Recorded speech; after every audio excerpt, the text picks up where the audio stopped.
इस सीजन का ये पहला इजलास है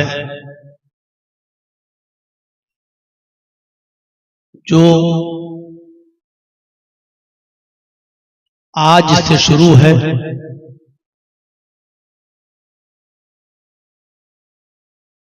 और पूरा सीजन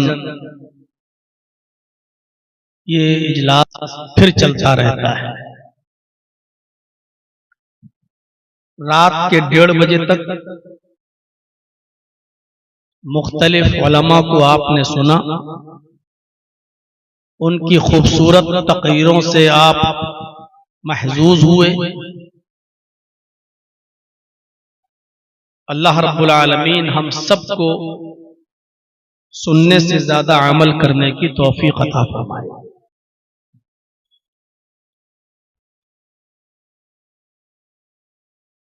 मुआशरे का एक सुलगता हुआ मौजू और उसकी जरूरत भी महसूस कर रहा हूं, उसी को मैंने आज उठाया है।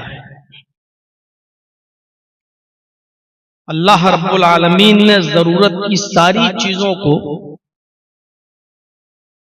हमें और आपको अता फरमाया है। जीने के लिए हमें हवा चाहिए, वाफर मिकदार में मिलती है। खाने के लिए ग़िज़ा चाहिए, वाफर मिकदार में मिलती है। पीने के लिए पानी चाहिए, उसकी कमी नहीं है। अलगर्ज़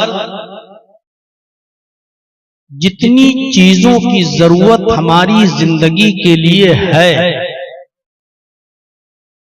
अल्लाह रब्बुल आलमीन ने उन चीजों को हमारे पैदा होने से पहले ही इस दुनिया के अंदर एक वाफर मिकदार में उसको पैदा कर दिया। जब एक बच्चा अपने मां के पेट से बाहर आता है तो उसको किसी चीज की जरूरत कमी महसूस नहीं होती है। जिस चीज की जरूरत पड़ती है वो सब चीजें उसके लिए इस दुनिया में पहले से मुहैया होती हैं। यहां तक कि मां की पिस्तान का सूखा हुआ दूध जो अब तक खुश्क था, सूखा था, बच्चे की पैदाइश के बाद मां की पिस्तान से दूध भी आने लगता है, बच्चे को उसकी कमी भी महसूस नहीं होती। यह है निजामे खुदाबंदी जो एक बहुत बेहतरीन तरीके से चलता है। फिर अल्लाह रब्बुल आलमीन ने एक मर्द के लिए औरत और एक औरत के लिए मर्द की जरूरत को पूरा करने के लिए एक दूसरे का मोहताज बना दिया। मर्द के अंदर औरत की ख्वाहिश और औरत के अंदर मर्द की ख्वाहिश को रखा है खाने और पीने की तरह। जिस तरीके से अल्लाह ने आजाद नहीं छोड़ा कि तुम जो चाहो खाओ, नहीं, हलाल रिज्क खाओ, मेहनत की कमाई से कमा कर खाओ। और हर चीज नहीं खाना है, जो चीजें हमने तुम्हारे लिए हलाल की हैं तुम्हें वो चीजें खाना है। इसी तरीके से अल्लाह रब्बुल आलमीन ने मर्द के लिए औरत को और औरत के लिए मर्द को पैदा किया। उसके लिए भी एक जायज रिश्ता रख दिया है कि निकाह के जरिए तुम इनको अपने ऊपर एक दूसरे को हलाल कर सकते हो।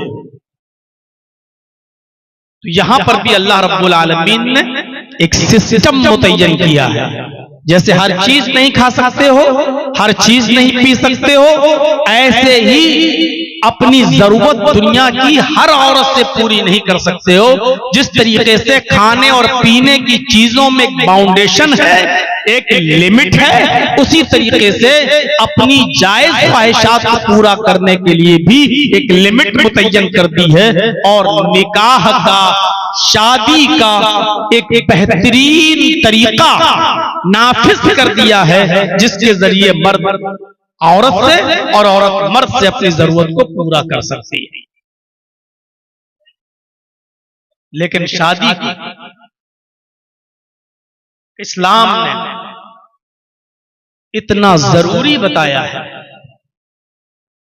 और उसकी अहमियत पर लोगों को उभारा है। समाज और सोसाइटी के लोगों को इस बात की तरफ आमादा किया है कि अपने मुआशरे में, अपने समाज में किसी भी बेब्याहे को, किसी भी ऐसे शख्स को जिसका निकाह न हुआ हो, आप अपने मुआशरे और सोसाइटी में उसको मत रहने दें। ढूंढ ढूंढ कर, तलाश कर करके उनका निकाह कराओ, उनकी शादी कराओ। ये समाज की और सोसाइटी की जिम्मेदारी है। ये करिए की, बस्ती की, गांव की, शहर की और पूरे समाज की ये जिम्मेदारी है। क्योंकि बेब्याहा इंसान, बेनिकाह वाला इंसान, जिसकी शादी नहीं हुई, चाहे वो मर्द हो या औरत, मुआशरे के अंदर, समाज के अंदर उसकी जात से फितना फैल सकता है, फसाद बर्पा हो सकता है। इस बात की तरफ अल्लाह तबारक व तआला ने इशारा किया। मैं वो आयत आपके सामने पढ़ना चाहता हूं। उस आयत के अंदर हम ये देखें कि किस तरीके से अल्लाह रब्बुल आलमीन उभार रहा है समाज को और सोसाइटी को। वअन्किहुल अयामा मिनकुम वस्सालिहीन मिन इबादिकुम व इमाइकुम। आए समाज वालों, आए सोसाइटी वालों, आए मोहल्ले वालों, आए करिए वालों, आए गांव वालों, आए बस्ती वालों, तुम्हारे समाज में, तुम्हारे दरमियान, तुम्हारे बीच में जो भी बेनिकाह वाले लोग, चाहे वो लड़के हो या लड़की, मर्द हो या औरत, जिनकी शादियां नहीं हुई हैं, जिनके निकाह नहीं हुए हैं, जो बेनिकाहे हैं, तुम उनका निकाह करा दो। अल्लाह रब्बुल आलमीन ने यहां नौजवानों को हुक्म नहीं दिया कि तुम शादी कर लो। बस्ती वालों को, करिए वालों को, गांव वालों को, समाज वालों को, जिस मुआशरे में हम और आप रहते हैं, उस मुआशरे को, समाज को अल्लाह ने कहा कि तुम देखो कि तुम्हारी बस्ती में कौन गैर शादीशुदा है, जो बालिग हो चुके हैं, चाहे वो लड़का हो या लड़की, मर्द हो या औरत, अमीर हो या गरीब, जो भी गैर शादीशुदा हैं, तुम उनका निकाह करा दो, तुम उनकी शादियां करा दो। इससे अंदाजा लगाइए शादी की अहमियत देखिए कितनी ज्यादा है। अल्लाह समाज को कितना पाकीज़ा बनाना चाहता है, कितना साफ सुथरा रखना चाहता है। ये तो हुक्म दिया है समाज को और सोसाइटी को, बस्ती को, गांव को, कि तुम उनका निकाह करवाओ। और एक और हुक्म,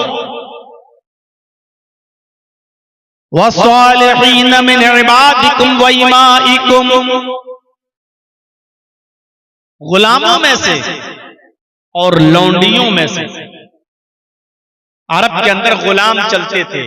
आज के जमाने में गुलाम और लौंडी का दौर खत्म हो गया है। उस जमाने में गुलाम और लौंडी चलते थे। बाजार लगता था बाकायदा, उस बाजार में लड़के बेचे जाते थे, लड़कियां बेची जाती थी। उनको, जिस लड़के को हमने खरीद लिया, जिस आदमी को खरीद लिया, वो जिंदगी भर के लिए हमारा गुलाम हो गया, क्योंकि हमने खरीद लिया। जिस लड़की को खरीदा वो हमारी लौंडी होगी, हमारी बांदी होगी। उस जमाने के अंदर ये आयत नाजिल हुई और अल्लाह ने उन गुलामों और लौंडियों के बारे में भी फरमाया कि शादी की जरूरत तो सबको है, हर मर्द को है, हर औरत को है, एक दूसरे की जरूरत तो सबको है। तो समाज का सबसे कमजोर तबका जो है वो गुलाम का तबका होता है, लौंडी का तबका होता है।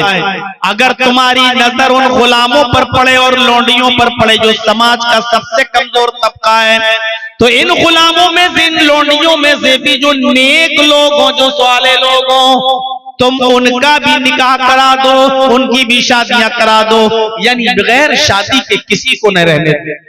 अब बताओ शादियों में गुलाम आदमी क्या खर्च करेगा? जर्जी साहब तो खुद किसी की गुलामी कर रहे हैं, तो अपनी शादी में हम क्या खर्च कर पाएंगे? एक लड़की खुद किसी की लौंडी है, खादिमा है, उसका निकाह हो रहा है, तो उसके घर वाले क्या खर्च कर पाएंगे? वो तो खुद ही लौंडी है।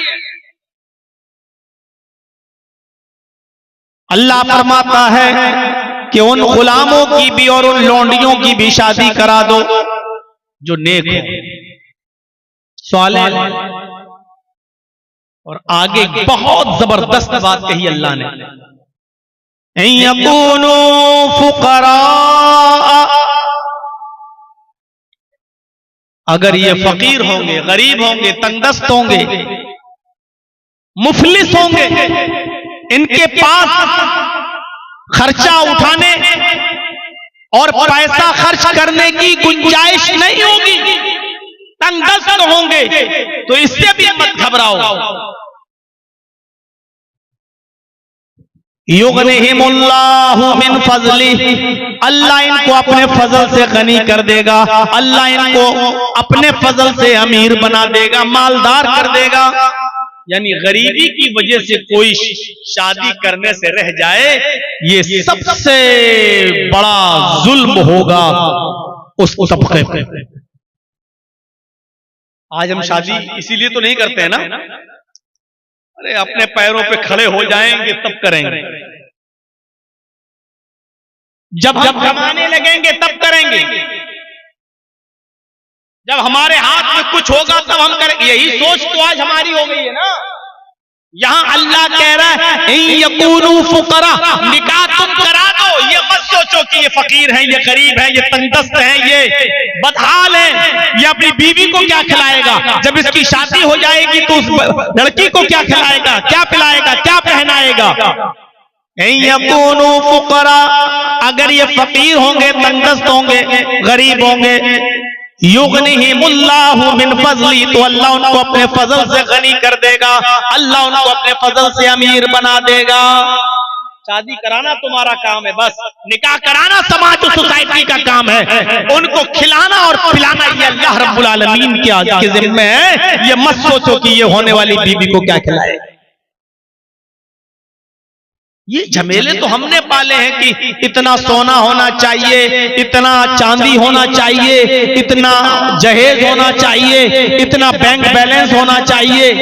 ये तो हमने और आपने ये झमेले पाले हैं, ये खुराफातें तो हमने और आपने अपने समाज में जन्म दिए, वरना शादी और निकाह के लिए तो ये झमेले नहीं होते। अगर ये गरीब होंगे, तंगदस्त होंगे, तो अल्लाह रब्बुल आलमीन अपने फजल से इनको गनी कर देगा। वल्लाहु वासिउन अलीम, अल्लाह बड़ी वुसअत वाला और बहुत जानने वाला है।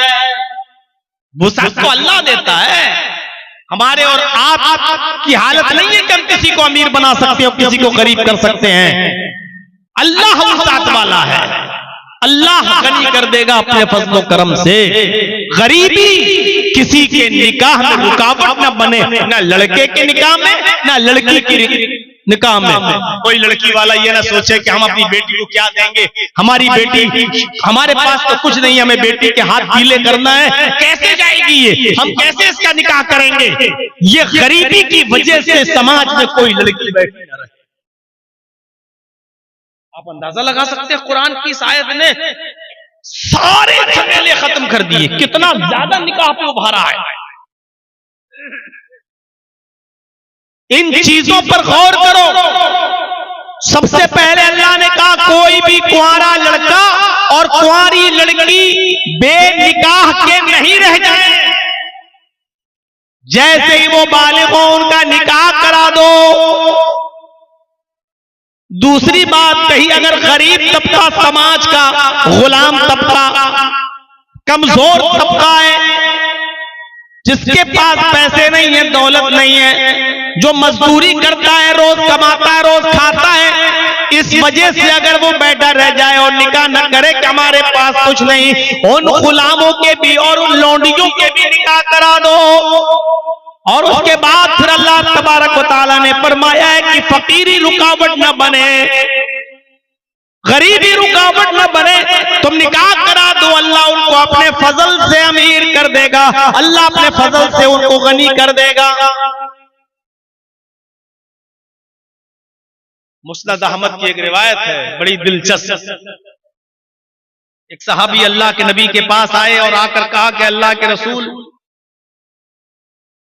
बहुत तंगदस्ती है, बहुत गरीबी है, कुछ नहीं है मेरे पास, मैं कोई काम करना चाहता हूं, कोई काम बता दीजिए मुझे, मैं करूं। घर में बिल्कुल गरीबी की वजह से बहुत बुरे हालात हमारे गुजर रहे हैं। तो अल्लाह के नबी जनाब मोहम्मद रसूलुल्लाह सल्लल्लाहु अलैहि वसल्लम ने उससे पूछा, क्या तुम्हारा निकाह हो गया है? अब गौर से सुनिए, अल्लाह के रसूल पूछते हैं क्या तुम्हारी शादी हो गई, क्या तुम्हारा निकाह हो गया? तो वो सहाबी कहने लगे नहीं अल्लाह के रसूल, मेरा निकाह नहीं हुआ, मेरी शादी नहीं हुई। तो आपने उससे कहा कि तेरे घर में बरकत आए तो कैसे आए, तेरी तो शादी नहीं हुई है, तुम गरीबी की शिकायत लेके मेरे पास आए हो, जाओ निकाह कर लो, शादी कर लो। कहा कि अल्लाह के रसूल शादी करने से घर में बरकत हो जाएगी? कहा हाँ जाओ। वो सहाबी गए और उन्होंने निकाह कर लिया। अब गौर से सुनिएगा, जब निकाह कर लिया तो एक हफ्ते के बाद आए, 15 दिन के बाद आए, 15 दिन के बाद कहा अल्लाह के रसूल निकाह कर लिया है। आपने कहा कुछ हालात सुधरे? अल्लाह के रसूल और बुरे हालात हो गए, आपने निकाह करा दिया, हम फंस गए। अरे अभी कम से कम आजाद थे, थोड़ा बहुत तो जो मिलता था खा लेते थे, अब तो शादीशुदा हूं, जो मुझे मिलता था वो बीवी को खिला देता हूं, और मैं तो अब कुछ नहीं मिल रहा मुझे, अब तो बीवी की भी जिम्मेदारी हो गई है और हालात वैसे के वैसे। अब कोई काम बताइए अल्लाह के रसूल, अब तो शादीशुदा हो गया हूं, बड़ी तंगदस्ती है मेरे घर में। अल्लाह के नबी ने थोड़ी देर सोचा और सोचने के बाद आपने उनसे फरमाया, ऐ नौजवान एक काम करो, तुम एक निकाह और करो। कहा अल्लाह के रसूल आप क्या कह रहे हैं, एक शादी कर ली मैंने, अंजाम देख लिया, अब आप कह रहे हैं एक और कर लो। आपने कहा नहीं नहीं नहीं, जरूर कुछ दाल में काला, पता नहीं खैरो बरकत कैसे नहीं हो रही, शादी के बाद तो बीवी खैरो बरकत लेके आती है, एक औरत खैरो बरकत के दरवाजे खोल देती है, फिर क्या बात है तुम्हारे घर में बरकत नहीं? नहीं तुम एक और शादी। ठीक है आप कह रहे हैं तो आपकी बात गलत थोड़ी होगी, मैं कर लेता हूं एक और शादी। इमाम अहमद अपनी मुस्नद में नकल करते हैं उस साहबी ने एक और निकाह कर लिया। अब एक हफ्ते के बाद ही चले आए, 2 बीवी के मालिक बन गए, एक हफ्ते के बाद फिर चले आए। अल्लाह के नबी ने पूछा कहो क्या हाल है, सर नीचे कर लिया। आपने कहा कोई बरकत नहीं हुई? अल्लाह के रसूल आप बरकत की बात कर रहे हैं, यहां हरकत बंद होने वाली है, दिल अटैक ना पड़ जाए मुझे, मामला बड़ा गंभीर हो गया, अब तो 2-2 बीवी की जिम्मेदारी है, पहले कुछ नहीं था और आपने एक और शादी करा दी। अल्लाह के रसूल जब घर पे आता हूं तो बीवियों की सुनना पड़ता है, और बाहर जाता हूं तो कोई काम नहीं मिलता, मुझे कोई काम बताइए वरना ये दोनों बीवियां मेरी खबर ले लेंगी। अब मुझे काम बताइए, आप ही ने कराया है दोनों शादी, अब आप ही रास्ता निकालिए। आपने थोड़ी देर सोचा और थोड़ी देर ठहरने के बाद, सोचने के बाद कहा, नौजवान, मेरा मशवरा है कि तुम एक शादी और करो। अब तो आपे से बाहर। अल्लाह के नबी, आपके कहने से 2 कर चुका हूं और आप एक और, अब नहीं। नबी अकरम ने कहा कि अब मैं तुमसे चौथी के लिए नहीं कहूंगा, जाओ ये मेरा वादा है, लेकिन एक और कर लो। पता नहीं तुम्हारे यहाँ क्यों खैर बरकत नहीं हो रही है, इंशाअल्लाह जरूर होगी। उसने कहा ठीक है, मर तो वैसे ही रहा। अब आप कह रहे हैं चौथी के लिए नहीं कहूंगा, तो चौथी में बिल्कुल नहीं करूंगा। आपने कहा मत करना, लेकिन तीसरी तो करो जाए। उसने तीसरी शादी की और तीसरी शादी करने के बाद अब 1 महीने के बाद आया। अल्लाह के नबी ने कहा क्या हाल है? पहली शादी की तो 15 दिन के बाद आए, दूसरी शादी की तो हफ्ते भर बाद चले आए, तीसरी शादी की तो अब 1 महीने के बाद। क्या हाल है? अल्लाह के रसूल अल्हम्दुलिल्लाह बड़ा अच्छा हाल है, बहुत अच्छी गुजर रही है, खैरो बरकत का। अल्लाह के रसूल बरकत ही बरकत। वो कैसे? कहा अल्लाह के नबी, तीसरी बीवी जो मेरे घर में आई वो एक हुनर जानती है। वो खजूर के पत्तों से चटाई बनाना जानती है। खजूर के पत्तों को बुनकर चटाई बनाती है और वो एक चटाई रोज बना लेती है। 1 दिरहम की इनकम हो जाती है, पूरा घर खाता है। मेरी तीसरी बीवी ने पहली बीवी को भी सिखा दिया और दूसरी बीवी को भी सिखा दिया। अब तीनों मिलके काम कर रही हैं। हमें रोजाना 3 दिरहम की इनकम हो रही है। 1 खर्च होता, 2 बचाता हूं। अल्लाह के नबी ने फरमाया और तुम क्या कर रहे हो? आप क्या करते हो? अल्लाह के रसूल मैं क्या करूंगा, बीवियां कमा तो रही हैं, माशाअल्लाह सब कुछ ठीक है, मैं तो खाली बैठा रहता हूं। आपने कहा कि तुम्हारी बीवी जो काम जानती है, ये काम तुम भी सीख लो। 1 दिरहम की और मजीद इनकम होगी। और अगर कोई बीवी तलाक ले ले या छोड़ के चली जाए तो कम से कम तुम अपना पेट खुद तो पाल सकते हो। ये हुनर तुम्हें मालूम होगा तो भीख तो नहीं मांगोगे, दर दर की ठोकरें तो नहीं खाओगे। तुम ये हुनर खुद भी तो सीख लोगे, अपना पेट खुद भी तो पाल लोगे। जाओ ये काम तुम भी सीख लो। तो पूरा वाकया बताने का मकसद ये था कि शादी करने के बाद इंसान की फकीरी और गरीबी और तंगदस्ती मिट जाती है। हमारे मुआशरे और समाज में शादी के बाद गरीबी आ जाए तो ये जरूर कमी है। या तो हमने जहेज की डिमांड की है, या हमने शादियों में खुराफातें मचाई हैं, या हमने तरीक़े रसूल को छोड़कर और शरीयत मुहम्मदी से इन्हिराफ करके हमने शादी की है। इसलिए आज हमारे घर में खैरो बरकत नहीं हो रही है। यकूनु फुक़रा युग़निहिमुल्लाहु मिन फ़ज़ली, अगर वो फकीर होंगे तो अल्लाह उनको अपने फजल से गनी कर देगा, अल्लाह उनको अपने फजल से अमीर कर देगा, अल्लाह उनको अपने फजल से नवाज देगा। ये बताया है कुरान। होटल खाली पड़ा हुआ है, जिसको खाने की जरूरत है खाने के लिए जा सकते हैं। होटल खाली हो गया तो टोटल मीट बचा हुआ है, इसलिए आप जरूर जाए। कुछ सस्ता करेंगे तब ना जाएगा। रात के 2 बजे कुछ घटाइए तब आदमी जाएगा वहां। तो मेरे भाइयों, शादियों के बाद तो खैरो बरकत होती है, लेकिन यहां हम देख रहे हैं कि हमारे पास यही शिकायत है, आदमी कमाता नहीं है, हमारी बेटी रहे तो कैसे। कितनी शिकायतें हम लोगों से पूछो मेरे भाइयों, कितनी पंचायतों में जाना पड़ता है, कितने मामलों में बैठना पड़ता है। मियां बीवी के आपस में ताल्लुकात खराब है तो वहां पंचायतों में जाना पड़ता है और मामलों को हल कराना पड़ता है।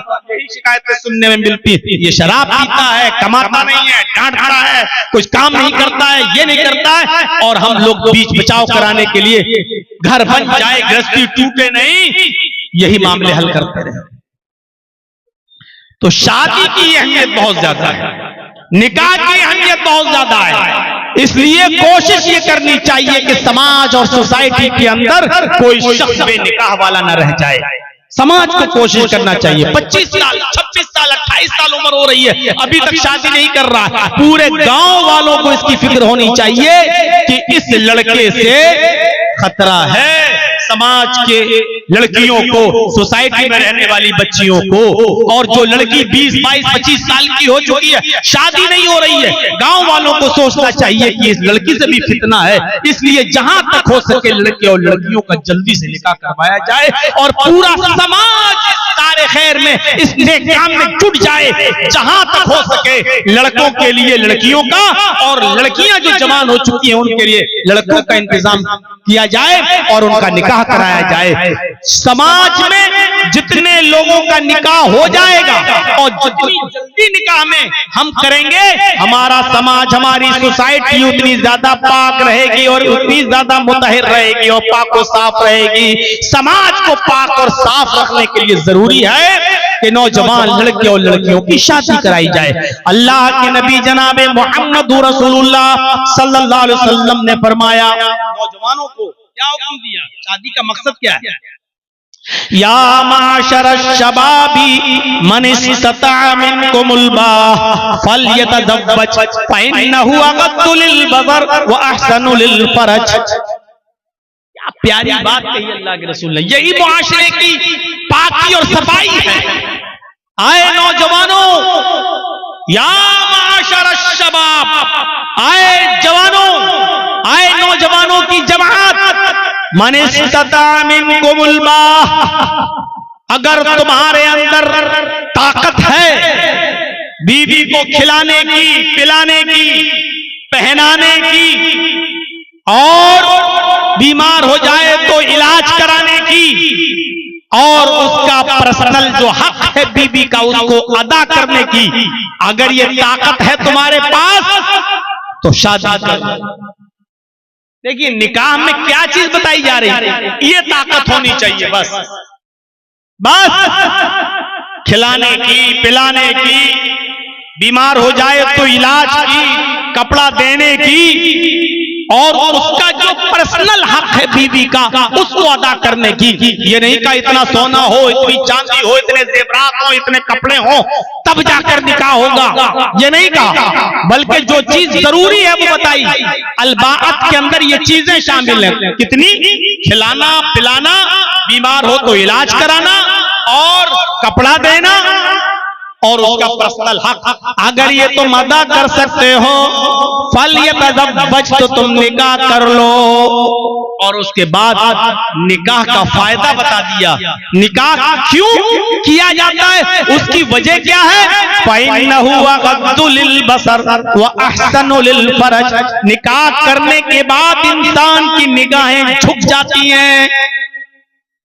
अग़द्दु लिलबसर, शादी से इंसान की निगाहें, निकाह करने वाले की निगाहें झुक जाती हैं। मतलब समझ रहे हो उसका? इसका मतलब यह है कि जब वो शादी कर लेता है तो दूसरों की मां, बहन और बेटियों पर गलत नजर नहीं डालता। शादियां करने से निगाहें झुक जाती हैं। कितना साफ सुथरा और मुहज्जब जुमला इस्तेमाल किया अल्लाह के रसूल ने। निकाह करने से, शादी करने से निगाहें झुक जाती हैं। निगाह झुकने का मतलब यह है कि कौम और समाज के अंदर जो लड़कियां, जो माएं, बहनें, बेटियां हैं, उनकी तरफ वो ताक झांक नहीं करता। फइन्नहु अग़द्दु लिलबसर, शादी करने के बाद निगाहें झुक जाती हैं। दूसरों की मां, बहन, बेटियां उसके शर से महफूज हो जाती हैं। और दूसरा फायदा वो अहसनु लिलफरज, और शादी करने के बाद निकाह करने वाले की शर्मगाह की हिफाजत भी होती है। यानी फिर वो गलत जगह पर मुंह नहीं मारता फिरता है। शादी के बाद ये पाकीज़ा रिश्ता उसके साथ हो जाता है। मेरे साथियों, गौर कीजिए निकाह पर कितना उभारा है। अभी आएंगी बातें आगे कि निकाह में क्या होना चाहिए और निकाह में कितनी सादगी होनी चाहिए और निकाह के अंदर जरूरी चीजें क्या क्या हैं। और हमारे समाज में 25 साल से ज्यादा का अरसा हो चुका है मेरे भाइयों तकरीरें करते हुए, और पूरे बिहार में यही वो जगह है, यही वो जगह है जहां जर्जीत साहब की सबसे पहली तकरीर पूरे बिहार में कहीं हुई थी, तो यही हुई थी तीतवारी में, जब मौलाना तौहीद साहब ने हमको यहां बुलाया था। वो वक्त भी था। सोचिए कि उस दौर से लेकर अब तक कितना साल का अरसा गुजर चुका है, और पूछा जाए तो इतने सालों के अरसे में हमारे दरमियान चेंजिंग क्या आई है, हमारे दरमियान तब्दीली क्या आई है। न जहेज में कमी आई, न शादियों में सादगी आई, बल्कि उस जमाने के हिसाब से जहेज लिया और दिया जाता था, और आज के जमाने में उस जहेज में इजाफा और हो गया है। उस जमाने में साइकिल की डिमांड ज्यादा थी, आज के जमाने में मोटरसाइकिल की डिमांड यानी बढ़ा है। हमारे हर समाज और सोसाइटी में इस बात पर गौर होना चाहिए। क्या चीजें देखना चाहिए लड़की के अंदर, और क्या चीजें देखना चाहिए लड़के के अंदर। आइए दो हदीसें आपके सामने पढ़ता हूं। पहले लड़की के अंदर क्या देखा जाए, और दूसरी हदीस लड़के के अंदर क्या देखा जाए। हदीस आपके सामने रखता हूं। तो उनका हुलमरातुल अर्बाइन लिमालिहा वलिहसबिहा वलिजमालिहा वलिदीनिहा फज़फर बिज़ातिद्दीन।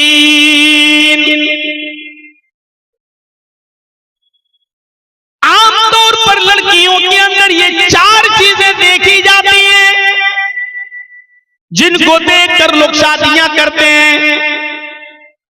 तो उनका हुलमरातुल अर्बाइन लिमालिहा, माल देखकर शादी करते हैं लोग, क्या मिलेगा। और सबसे पहले माल का ही जिक्र हुआ, क्योंकि आज सबसे पहले यही चीज देखी जा रही है, मिलेगा क्या। और एक मिसाल देता हूं मैं, अक्सर थोड़ी सख्त है लेकिन देना पड़ता है। जैसे कुत्ते की नजर हड्डी पर होती है, ऐसे ही कुछ लड़के के माँ बाप की नजर लड़की के बाप के माल पर होती है। आदमी जितना ज्यादा बूढ़ा होता जाता है, जितना ज्यादा मौत की तरफ जाता है, लालच भी उसके अंदर बढ़ती जाती है। या हराम बनो आदम यशक्कु मिन्हु सुल्तान। आदमी बूढ़ा होता जाता है, लेकिन दो चीजें उसकी जवान होती जाती हैं, दो चीजें उसकी जवान होती जाती हैं। अल हिर्सु अलल माल वल हिर्सु अलल उम्र। उसकी उम्र बढ़ जाए ये उसको लालच बढ़ता रहता है, और 2-4 साल जी लूं। अल हिर्सु अलल माल, माल आ जाए मेरे पास, ये भी उसकी ख्वाहिश बढ़ती रहती है। तो ये पहली चीज बताइए। लड़कियों के अंदर आमतौर पर लड़की वाले में 4 चीजें देखी जाती हैं। पहली चीज बताई लिमालिहा, कुछ लोग होते हैं जो उसका माल देखकर शादी करते हैं। हमें क्या मिल जाएगा, जैसे कुत्ते की नजर हड्डी पर लगी हुई। वलिहसबिहा, दूसरी चीज हस्ब नसब देखी जाती है, कोई हैसियत नहीं इसकी। दूसरी चीज हस्ब नसब, मैं खान हूं, लड़की भी खान है कि नहीं।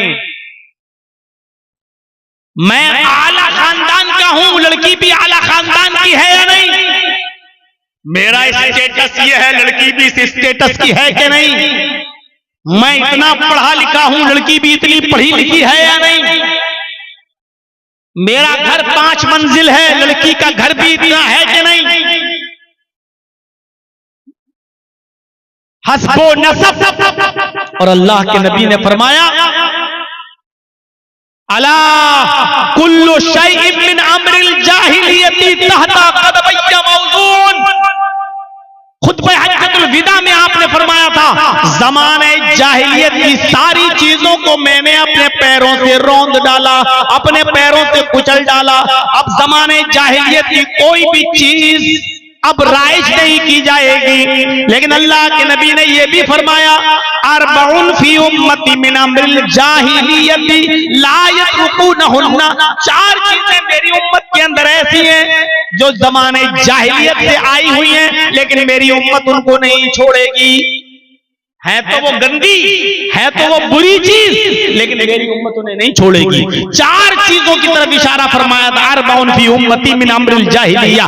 4 ऐसी चीजें हैं जो जमाने जाहिलियत की हैं, जो जाहिलियत के जमाने से चली आ रही हैं। मैंने उनको अपने पैरों से रौंद तो डाला, लेकिन मेरी उम्मत उनको छोड़ेगी नहीं, मेरी उम्मत उनको तर्क नहीं करेगी।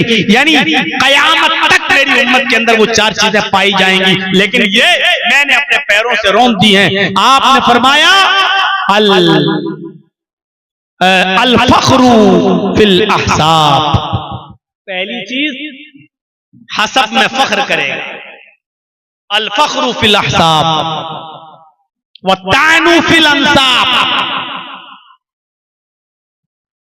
वल इस्तिस्काउ बिन नुजूम व नयाहतु।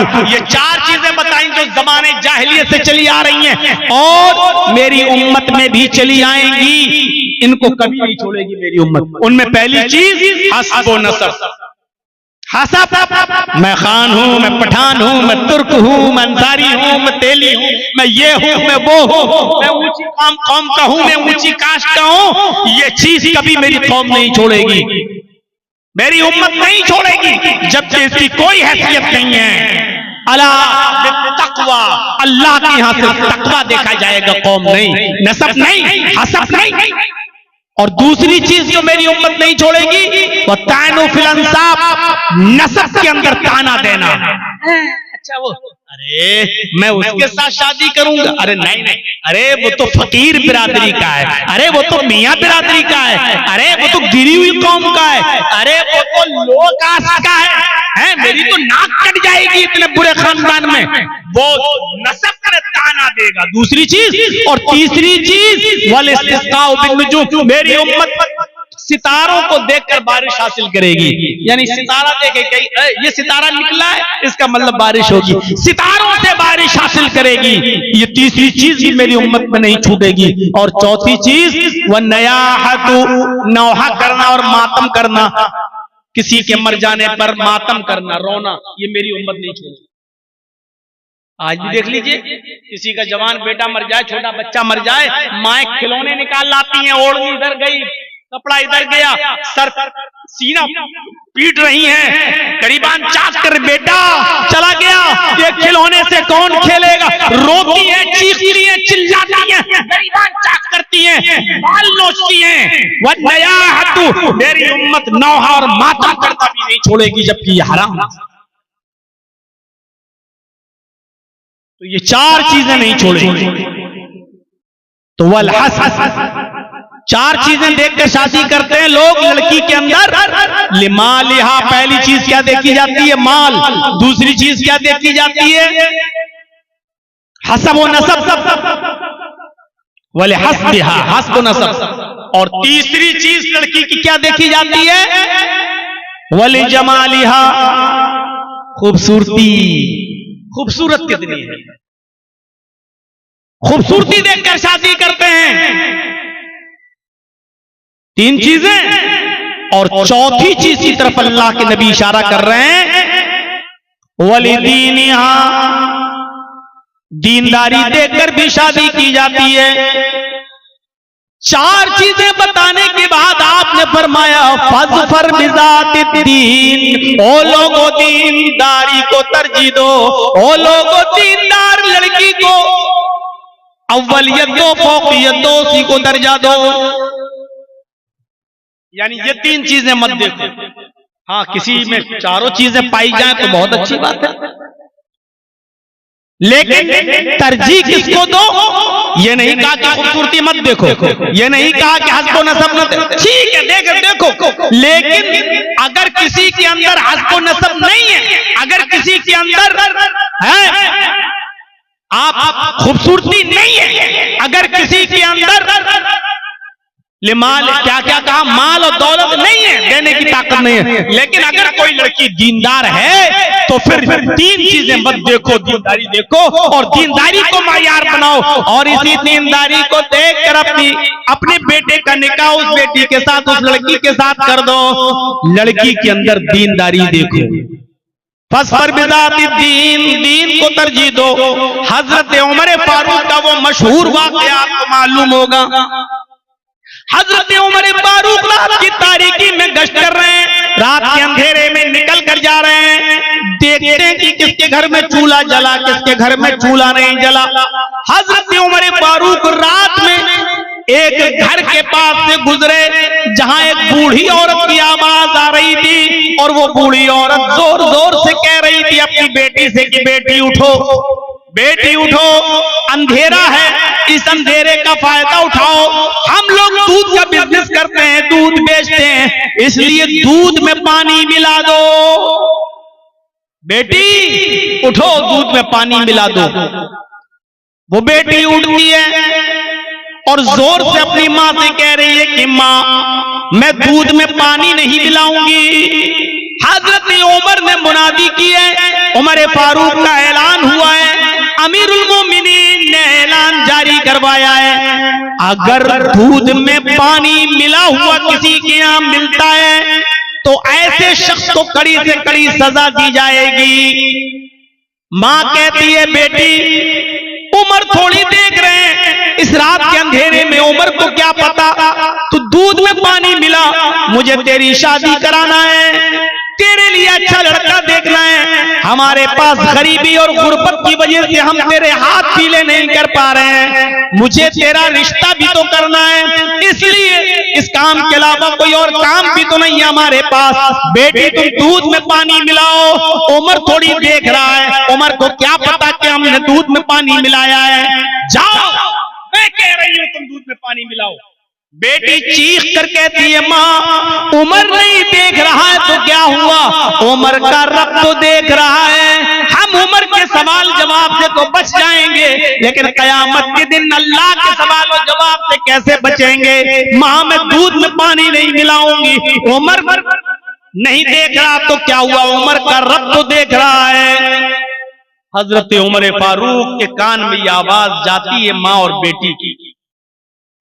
हजरत उमर ने अपने कासिद से कहा, अपने साथी से कहा, इस मकान का नंबर नोट कर लो, ये मकान नंबर नोट कर लो, और सुबह जब दरबारे खिलाफत में बैठे हजरत उमर, सुबह जब दरबारे खिलाफत में बैठे हजरत उमर, तो उन दोनों को बुलवाया, कासिद के जरिए जाओ और माँ बेटी दोनों को बुला कर।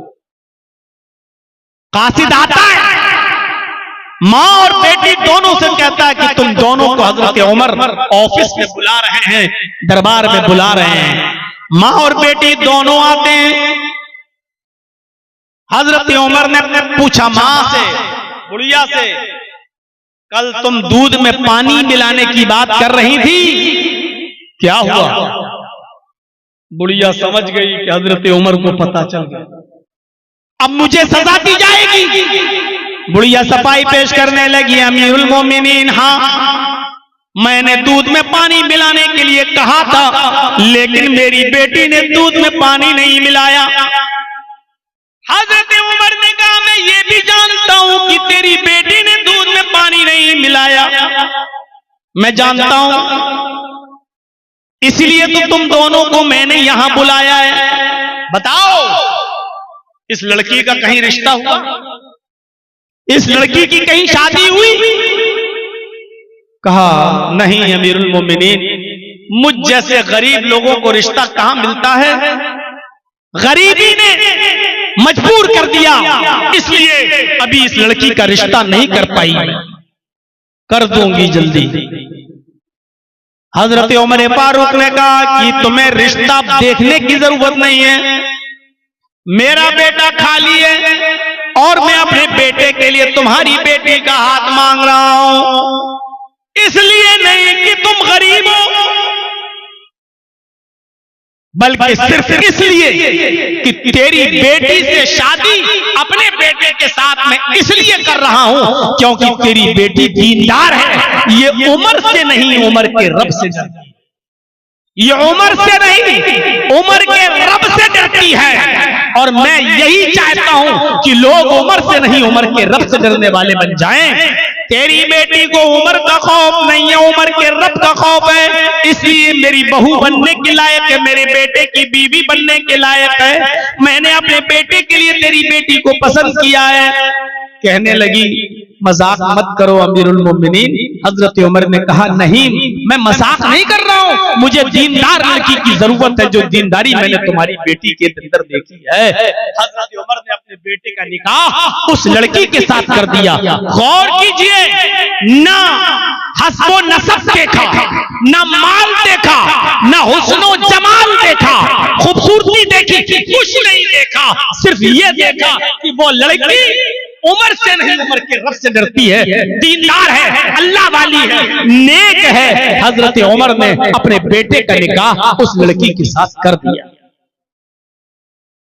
अंदाजा लगा सकते हैं आप खैर और बरकत आए कहां से आज हमारे घरों में। हमने दीनदारी को मायार बनाना छोड़ दिया है। ये तो लड़के वालों को हुक्म है कि लड़की के अंदर दीनदारी देखो।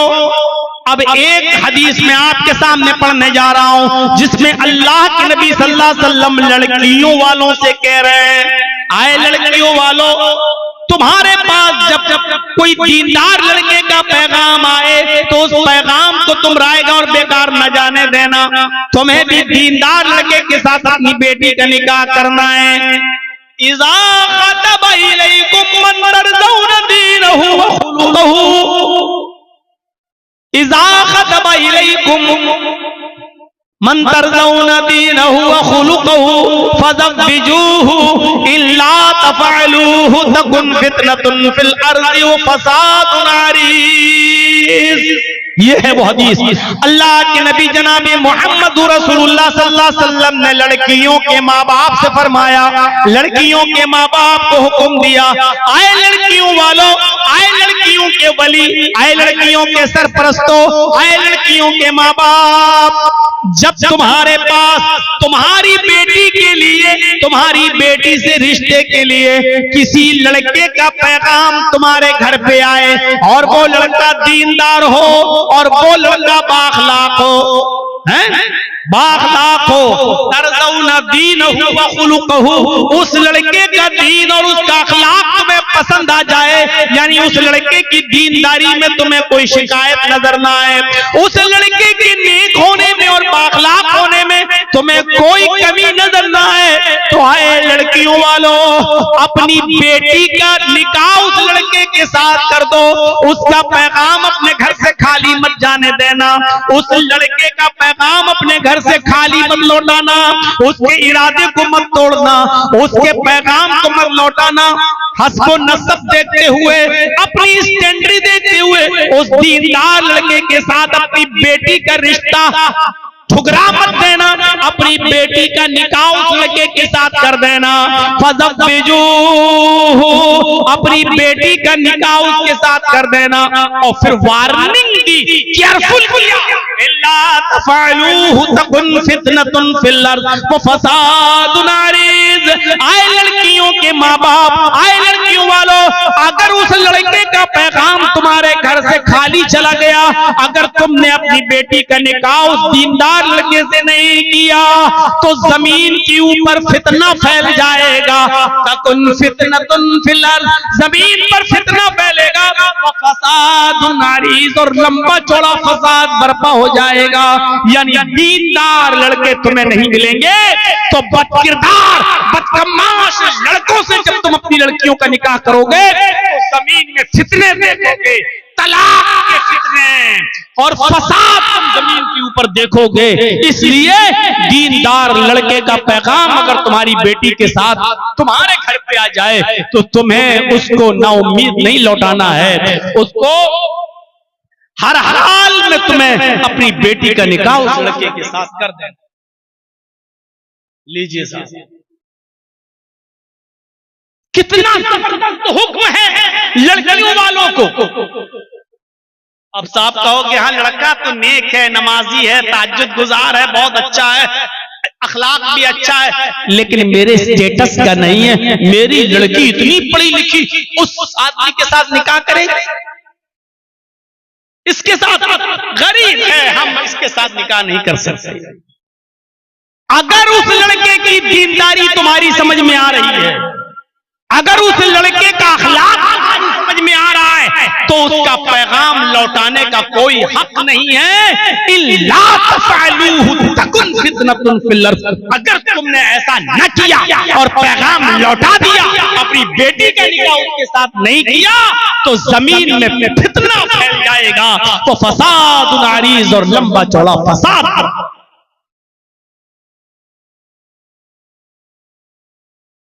हर मुसलमान को गौर करना चाहिए, यहां जो बैठे सबको, और जहां तक मेरी आवाज जाए।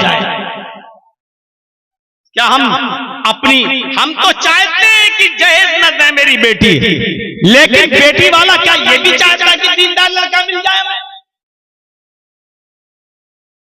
अच्छा लड़का मिले, शरीफ लड़का मिले?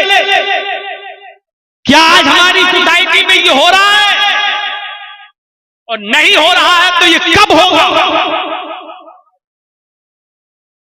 एक लंबा अरसा गुजर चुका है मेरे भाइयों, तकरीरें और जलसे और जुलूस, रोजाना इश्तिहार देख लो, रोजाना पब्लिक देख लो, रोजाना इजलास देख लो, लेकिन सुधार कितना है ये हर इंसान अपने गरीबान में मुंह डालकर देखे। और शादियों के नाम पर कितना खर्चा, निकाह के नाम पर कितना खर्चा, बारात के नाम पर कितने आदमियों की शिरकत। इन्ना आज़मन निकाही बरकतन ऐसरुहा मऊनतन। अल्लाह के नबी सल्लल्लाहु अलैहि वसल्लम फरमाते हैं कि सबसे ज्यादा बाबरकत निकाह तो वो होता है। इन्ना आज़मन निकाही बरकतन, बरकत के एतबार से सबसे अच्छा निकाह और सबसे बड़ा निकाह तो वो है, सबसे ज्यादा बाबरकत निकाह तो वो है ऐसरुहा मऊनतन, जिसके अंदर खर्चा सबसे ज्यादा कम हो, जिसके अंदर खर्च सबसे ज्यादा कम हो, वो सबसे बड़ा बाबरकत निकाह माना जाता है, सबसे अच्छा निकाह माना जाता है शरीयत के अंदर। लेकिन आज हमारे समाज और सोसाइटी में ये देखा जाता है कि उसने अपनी बेटी की शादी में कितना खर्च किया, उसने अपने बेटे की शादी में कितना खर्च किया। आज खर्च से मायार देखा जाता है कि किसकी शादी अच्छी हुई, किसकी बुरी। अल्लाह के रसूल ने अच्छी और बुरी शादी, बाबरकत और गैर बरकती शादी की निशानदेही बताती है। आपने फरमाया इन्ना आज़मन निकाही बरकतन ऐसरुहा मऊनतन, बरकत के एतबार से सबसे अच्छा निकाह वो है, सबसे बड़ा निकाह वो है, सबसे बाबरकत निकाह वो है जिसके अंदर खर्चा सबसे ज्यादा कम हो। यानी जिस शादी में खर्चा जितना कम होगा वो उतना ही बाबरकत निकाह होगा। इसका उल्टा मफहूम अगर आप निकालेंगे तो इसका उल्टा मफहूम ये निकलेगा, जिस निकाह में खर्चा जितना ज्यादा होगा वो बरकत के एतबार से उतना ही खाली होगा। जिस निकाह में जितना ज्यादा खर्चा होगा बरकत के एतबार से वो इतना कमजोर होगा वो निकाह। फजूल खर्ची हमारे समाज को खा गई, हमारे समाज को चाट गई, हमें तहस नहस कर दिया। अरे फजूल खर्ची तो अच्छे कामों में भी जायज नहीं है, तो खुराफात वाले कामों में कहां से जायज हो जाएगी। फजूल खर्ची तो अच्छे कामों में जायज नहीं है, इसराफ हद से ज्यादा गुजरना तो अच्छे कामों में भी जायज नहीं है। अगर कोई आदमी ये चाहे कि हम रात भर नमाज पढ़ें और कभी ना सोएं, और रोजाना हम हर रात नमाज पढ़ेंगे, नमाज पढ़ना अच्छी इबादत है, नफिल पढ़ना अच्छा काम है, लेकिन अगर कोई शख्स ये कहे कि हम रात भर रोजाना पढ़ेंगे और कभी नहीं सोएंगे, यही चीज गलत हो जाएगी और यही चीज नाजायज हो जाएगी।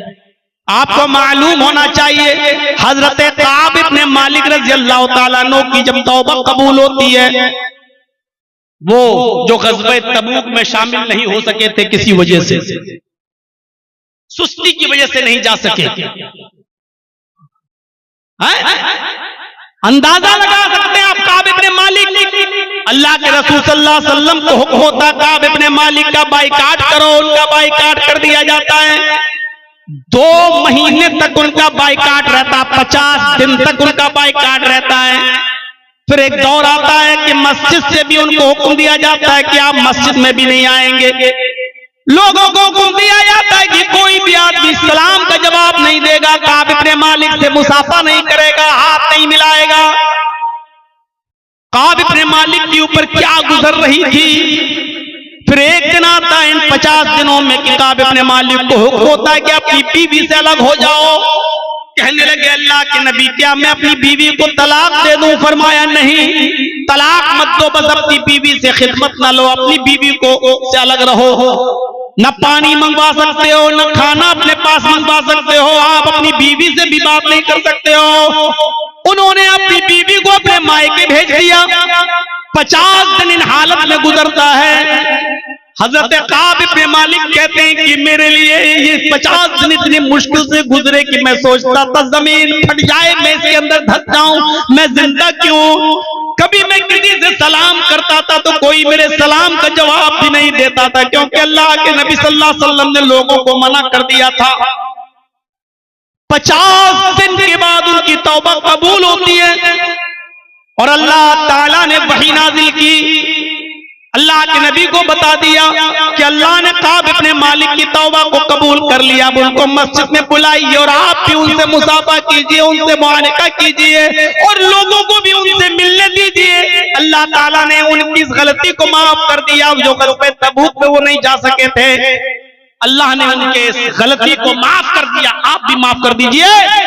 एक कासिद आता है और काब इब्न मालिक से कहता है, काब, अल्लाह के नबी ने आपको बुलाया है, मस्जिद के अंदर मौजूद है, नबी अकरम ने आपको बुलाया है, अल्लाह ताला ने आपकी तौबा को कबूल कर लिया।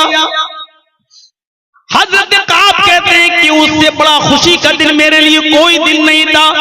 दौड़ते हुए मस्जिद के अंदर आए, अल्लाह के नबी जनाब मोहम्मद रसूलुल्लाह से मुसाफा किया, आपसे मुआनका किया, आपके गले लग गए। मारे खुशी में कहने लगे, अय अल्लाह के नबी, आज मैं इतना खुश हूं कि दिल करता है कि अपना सारा का सारा माल सदका कर दूं। सदका करना कितनी बड़ी इबादत है, सदका करना कितना अच्छा काम है, सदका करना कितना अच्छा काम है।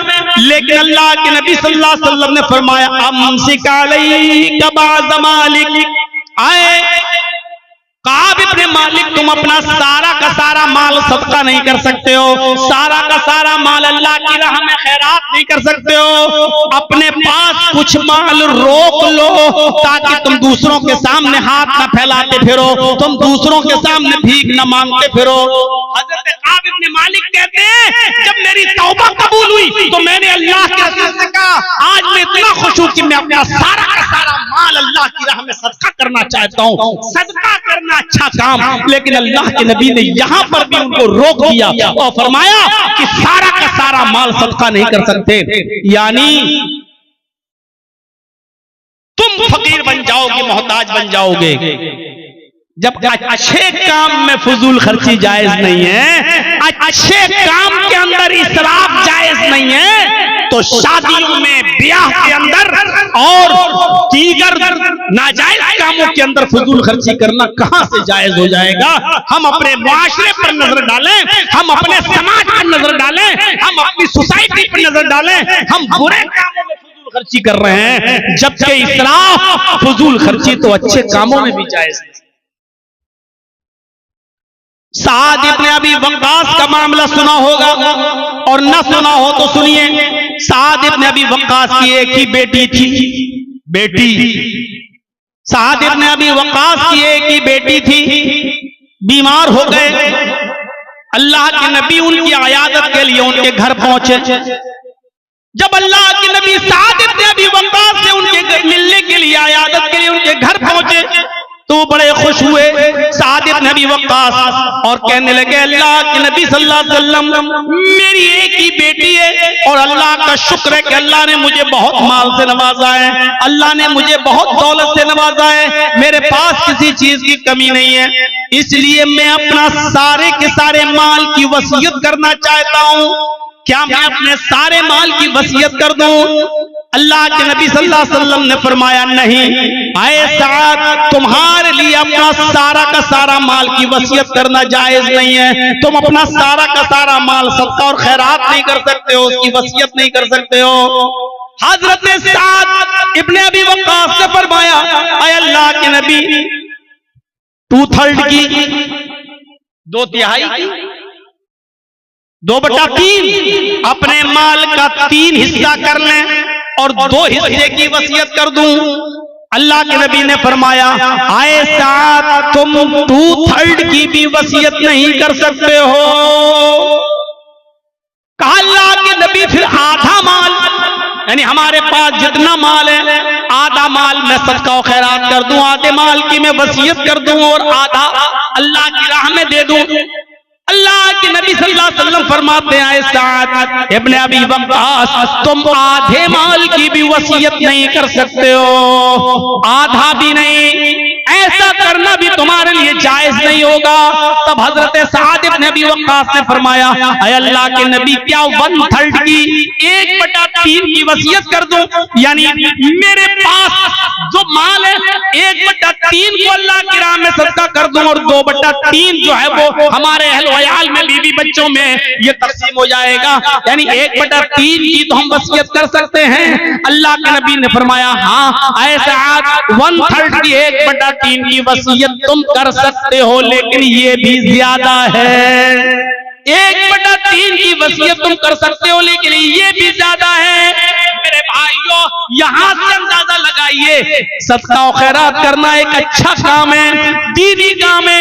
गरीबों और मिस्कीनों में देना ये अच्छा काम है, दीनी काम है। लेकिन अल्लाह के नबी हजरत साद को सारा का सारा माल सदका नहीं करने दे रहे हैं, 2/3 भी नहीं करने दे रहे हैं, आधा माल भी सदका नहीं करने दे रहे हैं। जब 1/3 की इजाजत मांगी कि 1/3 की मैं वसीयत कर देता हूं और 2/3 मेरे इंतकाल के बाद मेरे वरसा में तकसीम होगा, तब अल्लाह के नबी ने फरमाया, हाँ ठीक है 1/3 की वसीयत कर सकते हो, ये तुम्हारे लिए जायज है, लेकिन ये भी ज्यादा है। अब हम और आप अंदाजा लगाएं, सदका और खैरात एक अच्छा काम है, लेकिन फजूल खर्ची उसमें भी इसराफ ज्यादा जायज नहीं है। जब नेक और अच्छे काम में इसराफ जायज नहीं है तो कहां जायज हो? कुरान की एक आयत और देखिए, वअलल मौलूदी लहू रिज़्क़ुहुन्ना व किस्वतुहुन्ना बिल मारूफ। यहां अंदाजा लगाइएगा, एक मर्द है, उसने अपनी बीवी को तलाक दे दी। जरा गौर से सुनिएगा मसला। मैं जानता हूं कि अब रात के 12 बजे के बाद बैठना लोगों का मुश्किल हो गया है, लेकिन आप बैठे हैं और मैं हूं, इसलिए ये रात के 2:30 और 2:45 बजे तक ये बड़ी हिम्मत की बात है। थोड़ा सा टाइम मुझे और दीजिए, बड़ा एक जबरदस्त मसला बताने जा रहा हूं, गौर से सुनिएगा। एक मर्द है, उसने अपनी बीवी को तलाक दे दी, छोटा बच्चा है जो दूध पीता है। तलाक के बाद बीवी शौहर से अलग हो गई, बच्चा तो मर्द का माना जाता है, बेटा या बेटी जो भी है, बच्चा तो बाप का है, शरन बाप का है। अब यहां क्या कहा जा रहा है? मां से क्या कहा जा रहा है? औरत से, कि तुम्हारी गोद में तुम्हारे शौहर का बच्चा है, लेकिन बाप ने शौहर ने तलाक दे दी है। औरत चाहे तो उस बच्चे को अपने शौहर की गोद में डाल दे, ले तेरा बच्चा तू संभाल, मैं जा रही हूं, तूने तो मुझे तलाक दे दी, तेरा बच्चा मैं क्यों पालूं? जायज है, मां कह सकती है ये, क्योंकि बच्चा बाप का माना जाएगा। वो अलग बात है कि आजकल की अदालतें फैसला कर देती है और बच्चे से पूछती है, बेटा तुम किसके पास रहना चाहते हो? बच्चे ने कह दिया मां के पास, तो मां के पास रखा जाता है, और बच्चे ने कह दिया बाप के पास, तो बाप के पास रखा जाता है। वो आज की अदालतों का मामला अलग है, लेकिन शरअन बच्चा बाप का है। अब बाप को हुक्म है कि तुमने अपनी बीवी को तलाक तो दे दी है, लेकिन बच्चा चूंकि छोटा है वो अपनी मां का दूध पीता है, इसलिए बच्चा तो अपनी मां का दूध ही पिएगा। यहां औरत को हुक्म है कि वो अपने बच्चे को दूध पिलाने से मना नहीं करेगी, अगरचे वो शौहर का है, लेकिन जब तक दूध पिएगा तब तक औरत उस बच्चे को दूध पिलाएगी। 2 साल दूध पिलाएगी। और बाप को हुक्म ये दिया जा रहा है कि जब तक वो बच्चा अपनी माँ का दूध पिएगा उस वक्त तक उसके खाने का, पीने का, पहनने का खर्चा पूरा का पूरा बाप उठाएगा, शौहर उठाएगा उसका।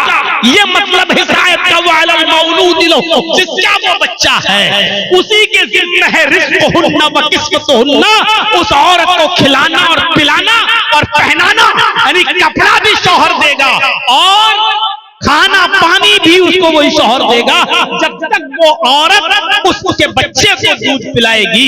लेकिन ये खाना पीना और खर्चा कितना देगा शौहर? बिल मारूफ, समाज में जो चलन है, समाज में जो दस्तूर है वो खर्चा देगा।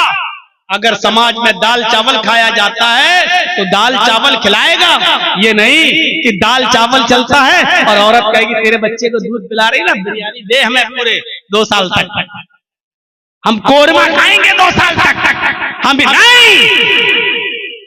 गौर कीजिए, इधर भी इसराफ और फजूल खर्ची से मना कर रहा है इस्लाम। क्या कह रहा है? रिज़्क़ुहुन्ना व किस्वतुहुन्ना बिल मारूफ, कपड़ा भी पहनाओगे तुम, लेकिन जो समाज में चलता होगा, अगर 500 रुपए की साड़ी चलती है तो 500 रुपए की साड़ी तुम्हें देना है, अगर 500 रुपए का कपड़ा चलता है तो 500 रुपए का कपड़ा तुम्हें लेके देना है। समाज में जिस चीज का चलन है उसके हिसाब से, ये नहीं कि वो 50,000 का सूट मांगेगी तो 50,000 का सूट लाकर आप दोगे, नहीं। तो यहां पर भी इसराफ से मना किया है। मेरे भाइयों, जब फजूल खर्ची दीन के काम में जायज नहीं है तो नाजायज कामों में और गैर शरई कामों में कहां से जायज हो जाएगी फजूल खर्ची? तो इसलिए शादी और ब्याह के अंदर फजूल खर्ची से हमें अपने मुआशरे को पाक करना है, अपने मुआशरे को साफ करना है। फजूल खर्ची से हमें अपने आप को बचाना है। जरा देखिए आज क्या कितनी फजूल खर्चियां हैं। अल्लाह के नबी जनाबे मोहम्मद रसूलुल्लाह सल्लल्लाहु अलैहि वसल्लम के पास एक औरत आती है, बुखारी शरीफ की रिवायत, बड़ा दिलचस्प वाकया, 50 बार आपने सुना होगा, ना सुना हो तो ज़हन नशीन करिए।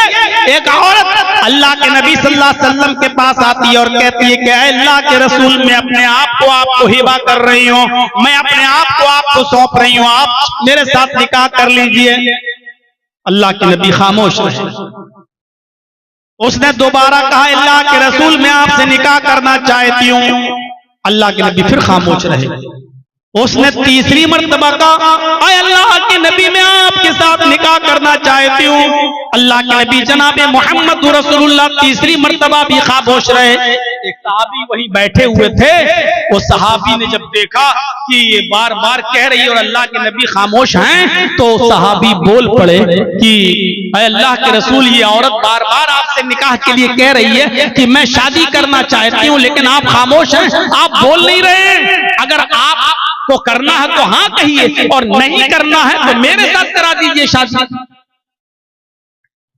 ओफो, क्या मंजर होगा जिस वक्त की साहबी कह रहे हैं कि अल्लाह के नबी, आप अगर नहीं करना चाहते तो मेरे साथ कर दीजिए। औरत वहीं बैठी है और वो साहबी कह रहे हैं, अल्लाह के रसूल, अगर आप नहीं कर सकते तो मेरे साथ कर दीजिए। अल्लाह के नबी फरमाते हैं, देखो मैं तो नहीं कर सकता, अब मैं नहीं करूंगा शादी, अब निकाह की मेरे अंदर गुंजाइश नहीं, लेकिन हाँ अगर तुम करना चाहते हो तो बताओ। तो अल्लाह के रसूल, अगर आप नहीं कर रहे तो मेरे साथ कर दीजिए, इसकी करवा दीजिए शादी। अब आपने उस औरत से पूछा, आए खातून, मैं तो निकाह नहीं कर सकता, लेकिन ये मर्द, ये साहबी तुमसे निकाह करना चाहते हैं, तुम यही बैठी हुई हो, तुम दोनों एक दूसरे को एक नजर देख ही रहे हो, लिहाजा तुम अगर इससे करना चाहो तो कर लो, मैं तो नहीं कर सकता। उस औरत का जवाब सुनिए। उस औरत ने कहा कि अल्लाह के नबी, आई तो थी मैं आपके लिए निकाह की गर्ज से, निकाह के मकसद से, लेकिन अगर आप नहीं करना चाहते हैं तो मेरा निकाह इसके साथ कर दीजिए, मैं करने को तैयार हूं, मैं जरूरतमंद हूं। अल्लाह के रसूल, मुझे घर बसाना है, मेरे माँ बाप नहीं है, इसलिए मुझे किसी की बीवी बनना है, मुझे अपना घर बसाना है। आप नहीं कर रहे हैं तो इसके साथ मेरा निकाह करा दीजिए। जब उस औरत की इजाजत हो गई तो अल्लाह के नबी जनाब मोहम्मद रसूलुल्लाह सल्लल्लाहु अलैहि वसल्लम ने उस सहाबी से कहा, चलो ठीक है, ये औरत तुम्हारे साथ निकाह करने के लिए तैयार है, इसको दोगे क्या? मेहर क्या दोगे इसको? भाई औरत है, निकाह होगा, मेहर दोगे, क्या दोगे? कहने लगा अल्लाह के नबी, मेहर में देने के लिए तो मेरे पास कोई चीज नहीं। हदीस के अल्फाज है, मा इंदी शैउन, ऐ अल्लाह के नबी मेरे पास कोई चीज नहीं है देने के लिए। अल्लाह के नबी ने फरमाया, घर जाओ, कुछ तलाश करो, कुछ मिल जाए तो लेकर आओ। वो सहाबी घर जाते हैं, तलाश करते हैं, लेकिन उनको अपने घर में भी कुछ नहीं मिला। आते हैं और कहते हैं कि माँ वजदतु शैअन, ऐ अल्लाह के रसूल मुझे अपने घर में कुछ नहीं मिला, मेरे पास कुछ नहीं है इसको देने के लिए। घर में कुछ नहीं और शादी करना चाह रहे हैं। हम और आप ये तसव्वुर कर सकते हैं, कुछ ना हो और शादी का ख्याल। अल्लाह के नबी ने दोबारा भेजा, जाओ दोबारा जाओ। अल्लाह के रसूल जब मैं घर में देख के आया हूं कुछ नहीं है तो दोबारा क्यों भेज रहे हैं? आपने कहा इल्तमिस खातमम मिनल हदीद, लोहे की अंगूठी मिल जाए तो वही ले आओ, वही दे दो इसको मेहर में। अरे कुछ तो दोगे। वो सहाबी गए और दोबारा अपने घर जाने के बाद लोहे की अंगूठी को तलाश करते हैं, लेकिन उनके पास इतना भी नहीं कि लोहे की अंगूठी मिल जाए। वो आते हैं और कहते हैं, माँ वजदतु खातमम मिनल हदीद, ऐ अल्लाह के रसूल लोहे की अंगूठी भी मुझे नहीं मिली, मैं लोहे की अंगूठी भी नहीं दे सकता, मेरे पास देने के लिए लोहे की अंगूठी भी नहीं है। अल्लाह के नबी सोच में पड़ गए, कहने लगे तुम्हारे पास कुछ भी नहीं है, लोहे की अंगूठी तक नहीं दे सकते हो, बताओ फिर सही मेहर में दोगे क्या? कुछ भी नहीं है तुम्हारे पास। कहने लगा अल्लाह के रसूल एक चीज है मेरे पास, अगर वो मेहर देने में काम आ जाए तो मैं तैयार हूं। आपने कहा क्या? अब उसने जो चीज बताई उसको सोच के आप दंग रह जाएंगे। इंदी इज़ारुन, ऐ अल्लाह के रसूल मेरे पास एक लुंगी है, एक लुंगी है, जब मैं सोता हूं तो उस लुंगी को पहन लेता हूं, जब मैं सोता हूं तो उस लुंगी को बांध लेता हूं। यानी नई लुंगी नहीं है, पुरानी लुंगी है, सोते वक्त में पहन लेते। आपने कहा ठीक है वही लुंगी इसको दे दे, पुरानी। कहा अल्लाह के रसूल इसको अगर दे दूंगा तो मैं क्या पहनूंगा? अगर वो लुंगी मैंने इसको दे दी तो मैं क्या पहनूंगा? एक काम करते हैं, उस लुंगी के दो टुकड़े कर देते हैं, बीच से फाड़ देते हैं, आधी लुंगी इसको दे देता हूं और आधा मैं रख लेता हूं। आपने कहा आधी लुंगी में उसका क्या होगा? और आधी लुंगी का तो तेरे भी कोई काम की नहीं रहेगी। उसने कहा अल्लाह के रसूल कोई काम की नहीं रहेगी, लेकिन कहीं बिछा कर बैठने के काम तो आ जाएगी। मैं कहीं बिछा लूंगा, बैठ तो जाऊंगा, सस्ता तो लूंगा, पहनने के लायक न रहेगी तो क्या हुआ, कहीं बिछा कर बैठने के काम में तो आ जाएगी, लेकिन मैं पूरी लुंगी नहीं दे सकता, आधी दूंगा। अल्लाह के नबी कहते हैं फिर तू ही रख ले।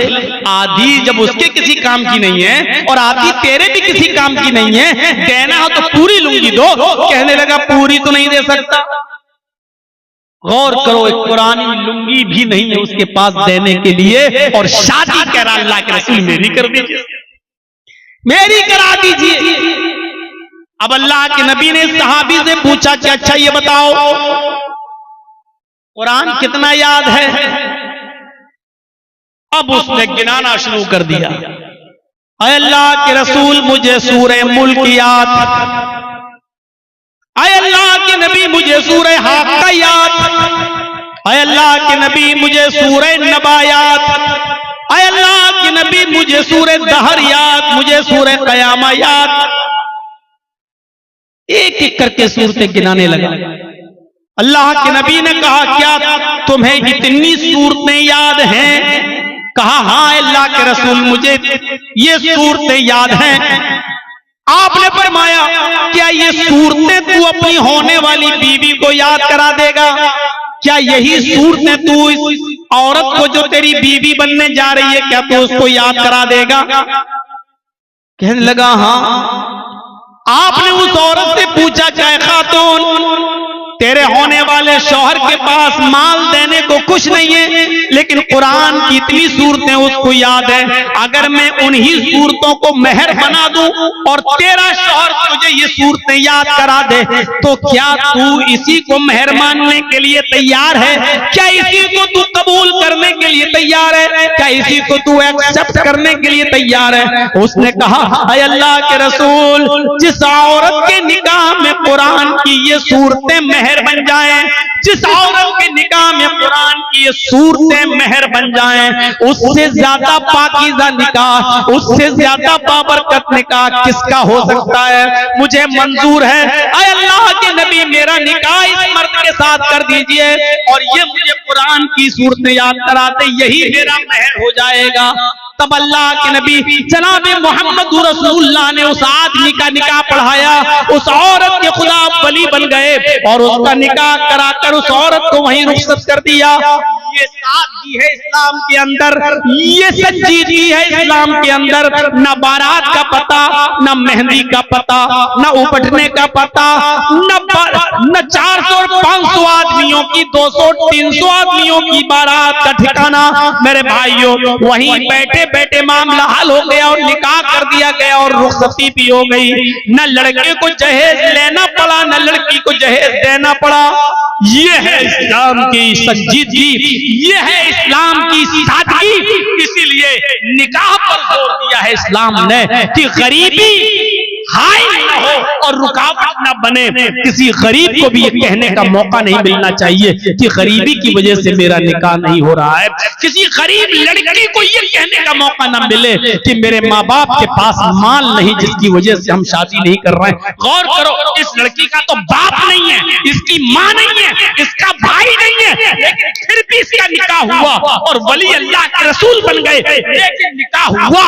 मेरे भाइयों, इस्लाम में हर लड़की को निकाह की इजाजत है। सिर्फ माल मत देखिए, दौलत मत देखिए। मुआशरे में शादी को इतना आसान करिए, निकाह को इतना आसान करिए कि कोई भी कुंवारा लड़का और कोई भी कुंवारी लड़की बाकी न रह जाए। यही समाज को पाक और साफ रखने का सबसे बेहतर तरीका है।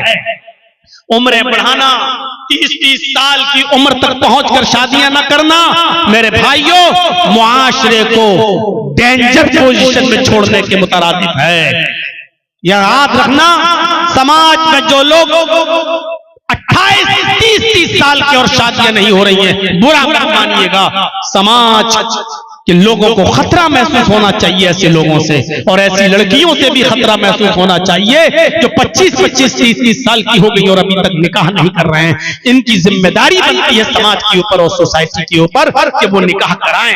मेरे भाइयों, मैं एक 26 पर बैठा था और तकरीबन 1.5 घंटा हो गया। 2 मिनट के बाद काफी है, आप लोग भी यहां से रुखसत हो रहे हैं, पंडाल भी अब खाली होता है, क्योंकि इतनी रात तक अब कोई बैठता नहीं और सुनता नहीं है। मैं 15 मिनट के लिए आपको वक्त देता हूं स्टेज पर बैठकर, यानी तकरीबन 3 बज जाएगा, 3:15 तक, 3:10 तक मैं बैठूंगा। और आपसे गुजारिश है कि इस इदारे के लिए आपको जो ताबुन करना है, मेरे हाथ पर भी आप करते जाएं। आपने बहुत प्यार किया, दिया मेरे भाइयों की, इतने बरसों से अभी तक मुझे भूले नहीं हैं। 26, 27, 28 साल का जमाना गुजर गया और अब तक आप मुझे बराबर सुनते आ रहे हैं। अल्लाह ताला ये मोहब्बत बरकरार रखे। आप मेरे हाथ में क्या देते हैं, अपनी मोहब्बत को सबूत दीजिए। हम अल्लाह से दुआ करते हैं कि इलाहुल आलमीन हमारी खताओं को माफ फरमा दे, हमारे गुनाहों को बख्श दे, हम जमीआ मुसलमानों पर रहम फरमा, इस इदारे को दिन दुनिया और रात चौगनी तरक्की अता फरमा। हमारे नौजवान लड़कों के लिए शादियों में आसानियां पैदा फरमा दे, उनको दीनदार लड़कियां अता फरमा दे, और हमारी गरीब बच्चियों के लिए भी शादियों में आसानियां पैदा फरमा दे। ऐ अल्लाह उनको दीनदार रिश्ते अता फरमा दे। इलाहुल आलमीन आलमीन हमें जब तक जिंदा रख, इस्लाम पर जिंदा रखना, जब हमारा खात्मा हो तो ईमान पर हमारा खात्मा फरमाना। वमा अलैना इल्लल बलागुल मुबीन व आखिरु दावाना अनिल हम्दुलिल्लाहि रब्बिल आलमीन। अस्सलामु अलैकुम व रहमतुल्लाहि व बरकातुहू। लाइए मुसाफा करिए, दीजिए जो भी इस इदारे के लिए देना है। अल्लाह रब्बुल आलमीन आपको इसका पूरा पूरा अजर अजीम अता फरमाएगा इंशाअल्लाह।